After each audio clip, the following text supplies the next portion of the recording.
Hi hello నమస్తే, నేను కృష్ణాంజనేయులు. మనము ఏ చిల్లర కొట్టు దగ్గరికి వెళ్ళినా, లేకపోతే కూరగాయల మార్కెట్కి వెళ్ళినా, చిరు వ్యాపారులు కానివ్వండి, లేదంటే ఒక షాపింగ్ మాల్కి వెళ్ళినా సరే, 10 రూపాయల నాణ్యం ఇస్తే వాళ్ళు తీసుకోవటం. ఇది చెల్లదు అనేటువంటి అపోహ ప్రజల్లోకి వెళ్ళిపోయింది. దీనికి కారణాలు ఏమిటి, ఎలా ఈ అపోహలు ఏర్పడ్డాయి అనేటువంటి దాని మీద ఆర్బీఐ వాళ్ళు కూడా బుర్ర బద్దలు కొట్టుకుంటున్నారు. దీని మీద RBI, reserve bank of India, పలు సందర్భాల్లో ప్రకటనలు చేస్తుంది. 10 రూపాయల నాణ్యం చెల్లుతుంది.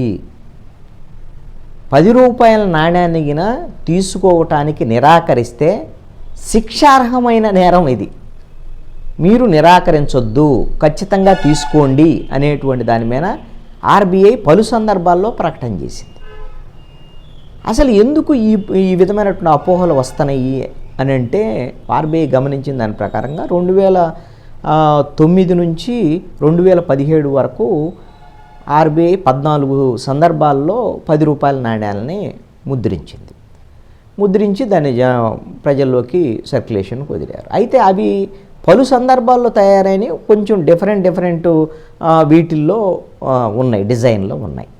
దీంతో ఎప్పటికప్పుడు ఆ డిజైన్లు మారటం, వీటి వల్ల కూడా కొంత అపోహ, ఇవి చెల్లదేమో, ఇది నకిలీ నాణ్యమేమో అనేటువంటి అపోహలు వచ్చినటువంటి పరిస్థితి ఉంది.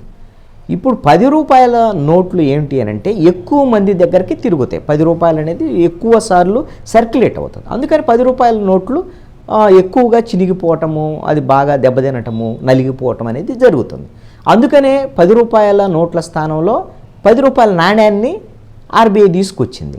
కానీ ఆ నాణ్యం సర్క్యులేషన్లోకి వెళ్ళటానికి ఈ విధమైనటువంటి అపోహలన్నీ కూడా ఇది చెల్లవు అనేటువంటిది బాగా ప్రబలంగా వీటిలోకి ఎవరైతే చిరు వ్యాపారుల్లో కానీ అందరిలోకి వెళ్ళినటువంటి పరిస్థితి ఉంది.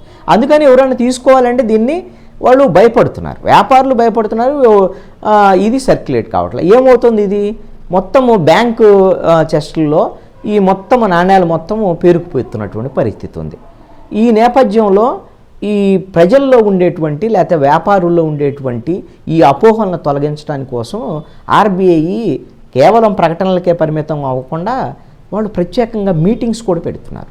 విజయవాడలో ఈ రోజున ప్రత్యేకంగా బ్యాంకర్లు, రిటైల్ వ్యాపారులు, వీళ్ళందరితో కేవలం 10 రూపాయల నాణ్యానికి సంబంధించినటువంటి అంశం మీదనే ఒక మీటింగ్ పెట్టి అవగాహన కల్పించి 10 రూపాయల నాణ్యం అనేటువంటిది చెల్లుతుంది, అది ఏ రూపంలో ఉన్నా చెల్లుతుంది, దాన్ని నిరాకరించవద్దు అనేటువంటి అవగాహనని రిటైల్ వ్యాపారుల్లోనూ, బ్యాంకర్స్ దగ్గర నుంచి కూడా ఈ విధమైనటువంటి ప్రచారం వెళ్ళేటువంటి విధంగా జాగ్రత్తలు తీసుకుంటున్నారు.